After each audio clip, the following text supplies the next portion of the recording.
During my childhood, my family was like a drop of water in a vast river, never remaining in one location for long. We settled in Rhode Island when I was 8, and there we remained until I went to college in Colorado Springs.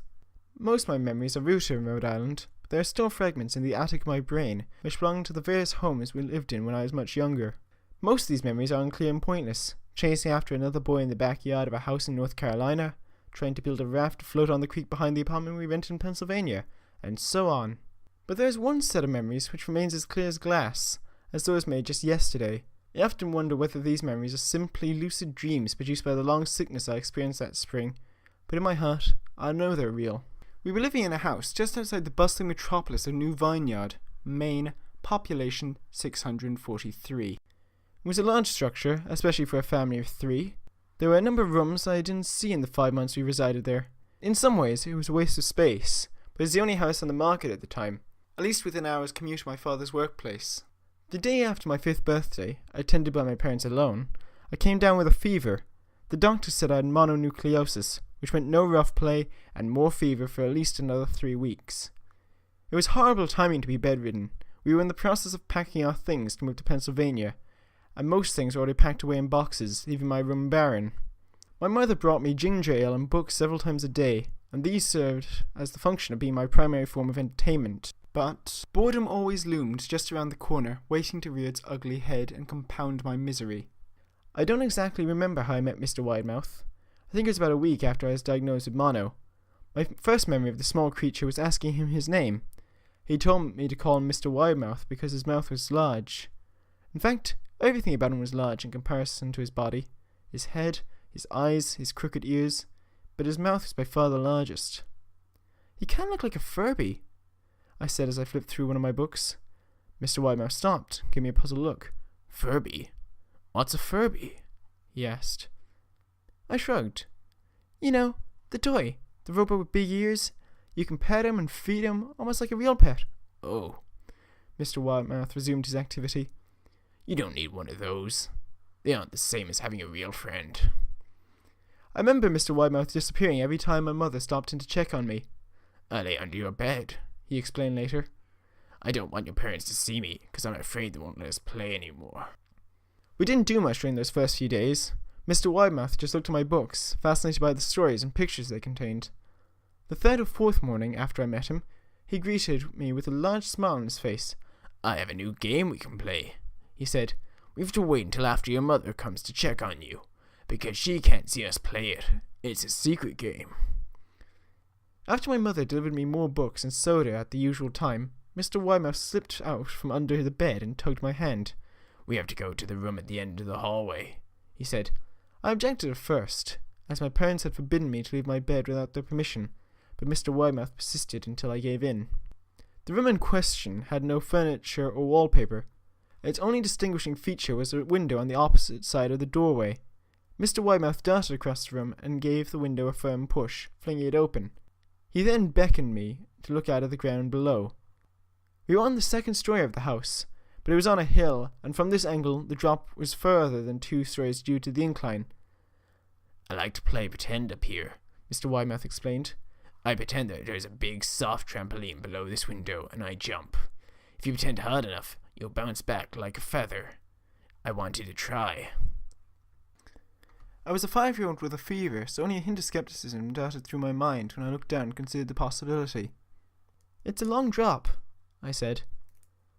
"But that's part of the fun. It wouldn't be fun if there was only a short drop. If you were that way, you may as well bounce on a real trampoline." I toyed with the idea, picturing myself falling through thin air only to bounce back to the window on something unseen by the human eye. But the realist in me prevailed. "Maybe some other time," I said. "I don't know if I have enough imagination. I could get hurt." Mr. Widemouth's face contorted into a snarl, but only for a moment. Anger gave way to disappointment. "If you say so," he said. He spent the rest of the day under my bed, quiet as a mouse. The following morning, Mr. Widemouth arrived holding a small box. "I want to teach you how to juggle," he said. "Here's something so you can practice before I start giving lessons." I looked in a box. It was full of knives. "My parents will kill me," I shouted, horrified that Mr. Widemouth had brought knives into my room, objects that my parents would never allow me to touch. "I'll be spanked and grounded for a year." Mr. Widemouth frowned. It'll be fun to juggle with these. I want you to try it. I pushed the box away. I can't, I'll get in trouble. Knives aren't safe to just throw up in the air. Mr. Widemouth's frown deepened into a scowl. He took the box of knives and slid it under my bed, remaining there for the rest of the day.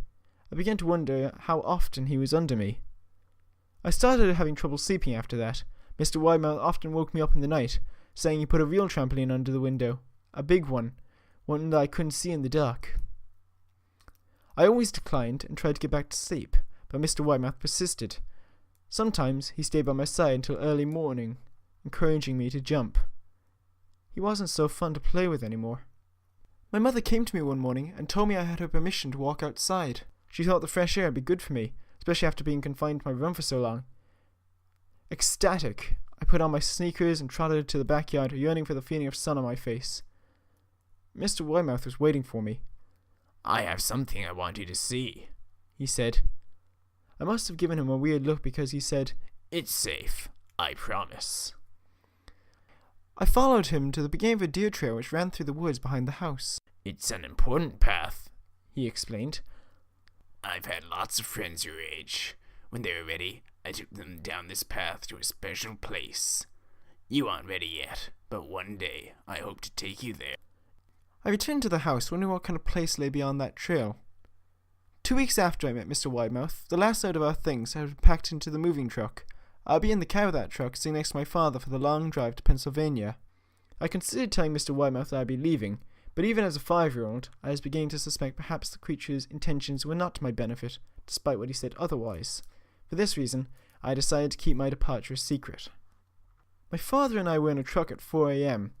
He was hoping to make it to Pennsylvania by lunchtime tomorrow with the help of an endless supply of coffee and a 6-pack of energy drinks. He seemed more like a man who was about to run a marathon rather than one about to spend 2 days sitting still. Early enough for you? My father asked with a hint of sympathy. I nodded and placed my head against the window, hoping for some more sleep before the sun came up. I felt my father's hand on my shoulder. This is the last move, son. I promise. I know it's hard, as sick as you've been. Once Daddy gets promoted, we can settle down and you can make friends. I opened my eyes as we backed out the driveway. I saw Mr. Widemouth's silhouette in my bedroom window. He stood there motionless until the truck was about to turn onto the main road. He gave a pitiful little wave goodbye, steak knife in hand. I didn't wave back. Years later, I returned to New Vineland. The piece of land our house stood on was empty, except for the foundation, as the house had burned down a few years after my family left. Out of curiosity, I followed the deer trail that Mr. Widemouth had shown me. Part of me expected him to jump out from behind a tree and scare the living bejesus out of me, but I felt Mr. Widemouth was gone, somehow tied to the house that no longer existed. The trail ended at the New Vineland Memorial Cemetery, and I noticed a lot of the tombstones belonged to children.